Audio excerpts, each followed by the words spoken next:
Welcome back to Vigyan. In this series of videos, we will be discussing a new chapter, Reproduction in Organisms, wherein we will be discussing in detail about asexual reproduction and the modalities of sexual reproduction. Now, every organism that is born has to die. That is, no organism is immortal. So, the period between the birth of the organism and its natural death is what is called as lifespan. So, period from birth to natural death.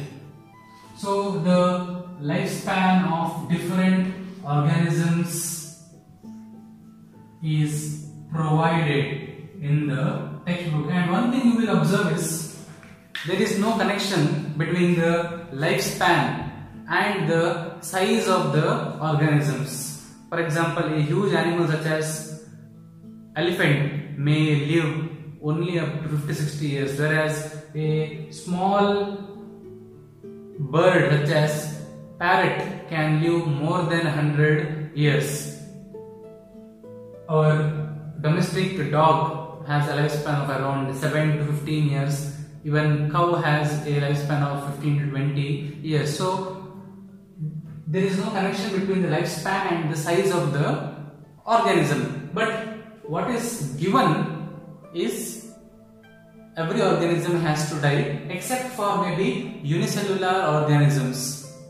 We can say that unicellular organisms are in a way immortal, because in unicellular organisms such as bacteria, the cell division is itself a mode of reproduction, and reproduction ensures that there is continuity of generations of different organisms. So if every organism will die at some point of time, then how is it possible that we are seeing so many plants and different types of animals on earth? This is made possible due to the event called as reproduction. Once an organism reaches a particular level of growth or maturity, they reproduce. Reproduction is a biological process. We can also say that it is a biochemical process. It's a biological process where a parent produces an offspring or offsprings. Many individuals can also be produced at the same time, similar to itself. Is what is called as reproduction. Reproduction ensures that there is continuity of species. Every species can produce new offsprings and their kind or their type can continue on earth. Not only that, we know that reproduction provides a source of variation. During reproduction, there could be some errors in DNA copying, or if it is sexual reproduction, there is genetic recombination during the formation of gametes. These are the source of variation. When variation accumulates over the generations in a particular group of organisms, it is what will result in production of new species. So reproduction is required for organisms, one for continuity of their generation, second it is also a source of variation which is responsible for evolution of species. Now we said that a parent produces offspring similar to itself. Based on how many parents are involved in the act of reproduction, we can classify reproduction into two types, that is asexual reproduction and sexual reproduction, as you have studied in your lower classes. In asexual reproduction, there is only one single parent involved. A single parent is able to produce an offspring, whereas in sexual reproduction there are two parents involved, which are usually of opposite sex. One could be a male, one could be a female. So asexual reproduction is a type of reproduction which involves only a single parent. Not only that, asexual reproduction is usually very simple process and very fast, whereas sexual reproduction is a complex process and it is a time consuming process. It is very slow. With regards to variations, asexually reproducing organisms show fewer variations than organisms that are produced by sexual reproduction. So due to this, to an extent, we can say that sexual reproduction is beneficial for organisms as compared to asexual reproduction, because sexually reproducing organisms, they have more variations which they pass on to their offsprings. These variations are useful in adapting to a new environment or in adapting to changes in the environment. So these are very useful. We know that there are different types of organisms. If you follow Whittaker's 5 kingdoms system of classification, we have organisms ranging from Monera, Protista, fungi, plants and animals. Every category of organism has adapted one of these two types of reproduction depending on their body type, their internal structure, their physiology and also the habitat in which they live. Let us first discuss the simplest type of reproduction, that is asexual reproduction.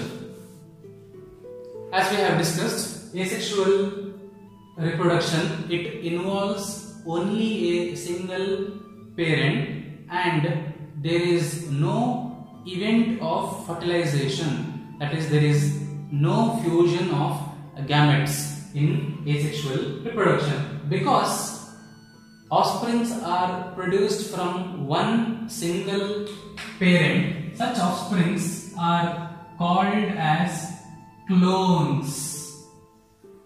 Clones are morphologically and genetically similar offsprings. For example, take a bacteria.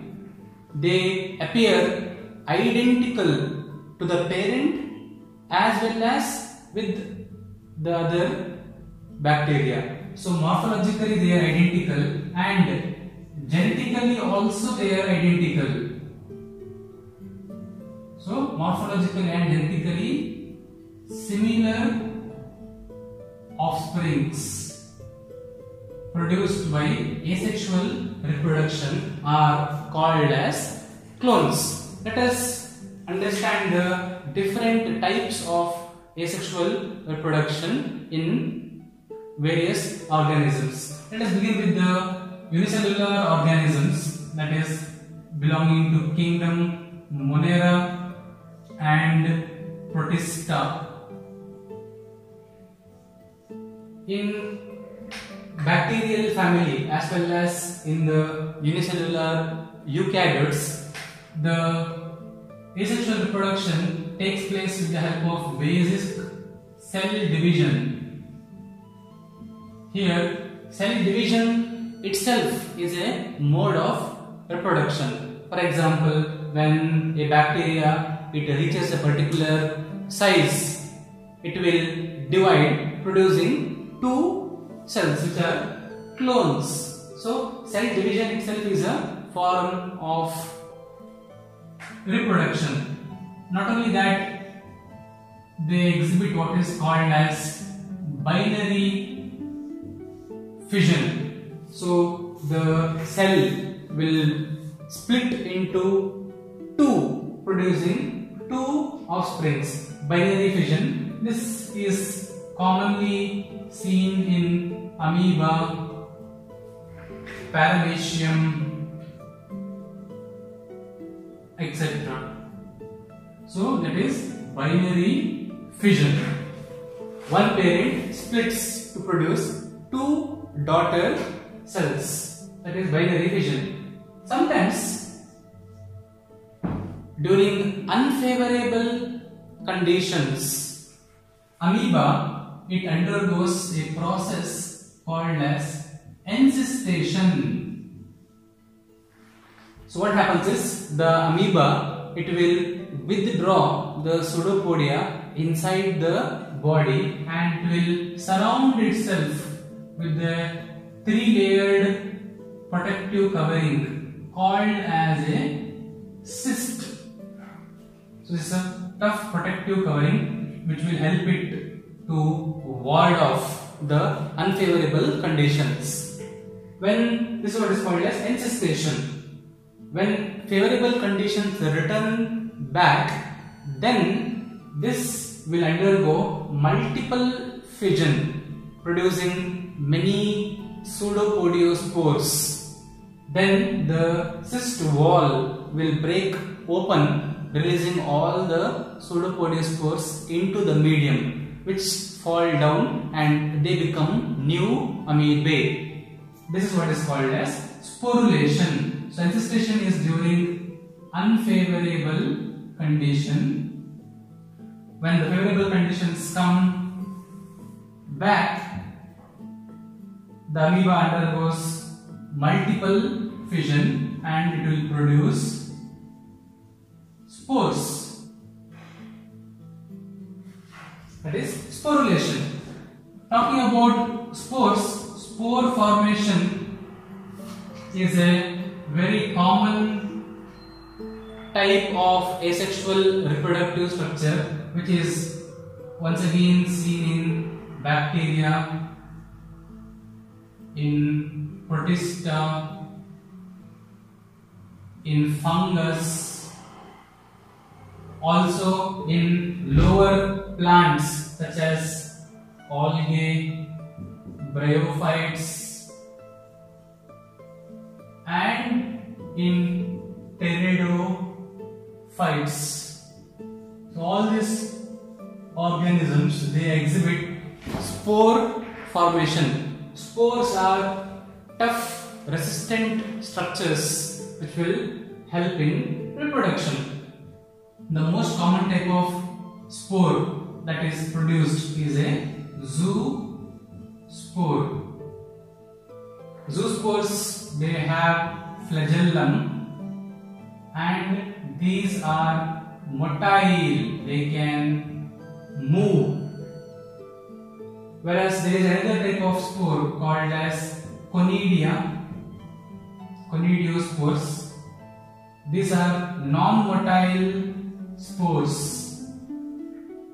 Conidia, and these are produced exogenously outside the body, whereas zoospores are produced endogenously inside the body. Example, in volvox, chlamydomonas, etc. we can find zoospores, especially in organisms in water. Conidiospore we can find in fungus, example penicillium. These conidia are present at the tip of the fungal body, which contains the conidiospores. So this is endogenous in origin, this is exogenous in origin. So spore formation is also a type of asexual reproductive structure. We also see the formation of buds. Budding is is a common phenomenon that is seen in yeast, hydra, etc. So these buds are produced due to unequal division, and these come out of the parent body as a globular structure called as a bud. The bud will grow to a considerable size, then it will get detached from the parent body, fall down to the substratum, and will grow into a new adult. So commonly we see it in yeast, hydra. We also see fragmentation. Fragmentation is seen in some algae, that is Spirogyra.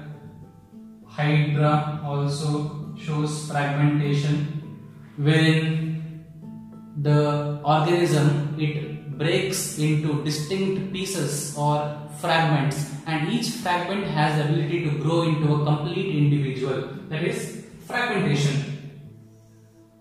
Also, other asexual reproductive structures like gemmules, which are flask-like structures, we see them in sponges. This also helps in asexual reproduction. So these are some of the modes of asexual reproduction that we see in lower organisms. Also, when we talk about plants, in plants we find what is called as vegetative propagation.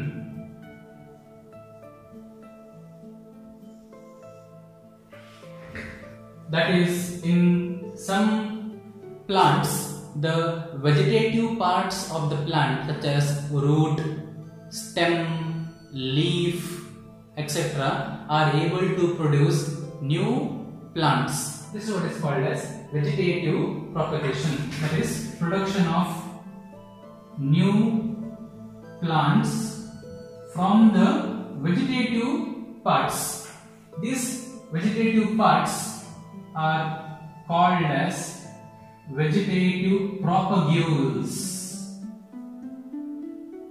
structures from which new plants are produced, such as root, stem, leaf, etc. There are variety of vegetative propagules that are used.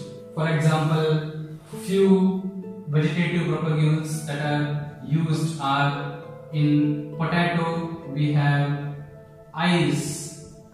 So in the potato, sweet potato, etc., from the nodes, distinct eyes appear, and if you cut them and put it in soil, they will grow into a new plant.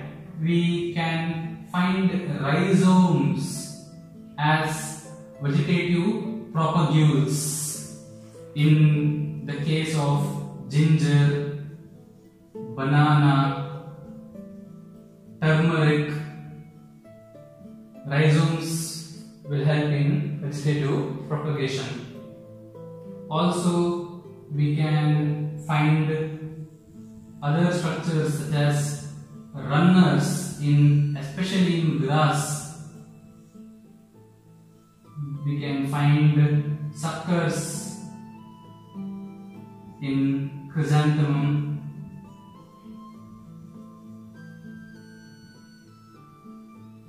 We also see offsets in water hyacinth, that is a type of aquatic weed, water hyacinth. These water hyacinth, they have beautiful leaves, due to which they were imported from outer countries, but because they reproduce by vegetative propagation very rapidly, these water hyacinth, they have taken over the entire water bodies, and because of this the oxygen levels in the water will reduce, resulting in death of fish. So that is your water hyacinth. We also have tuber. Tubers are seen. Bulb in onion, garlic, etc. We also have structures called as bulbils in agave, pineapple. Asexual reproductive structures that are mostly used by unicellular organisms or by lower plants for producing a new offspring. That is cell division, binary fission, encystation, spore formation, budding, fragmentation, gemmule cups in sponges, and the different vegetative propagules which will help in asexual reproduction. Asexual reproduction also has its own advantages because it is very less time consuming, very simple, and produces a large number of offsprings in a short duration of time. Of course, the variations in them are less. That is the reason why, even though sexual reproduction is very slow and time consuming and a complex process, most of the higher plants and almost all the animals, they prefer sexual reproduction. About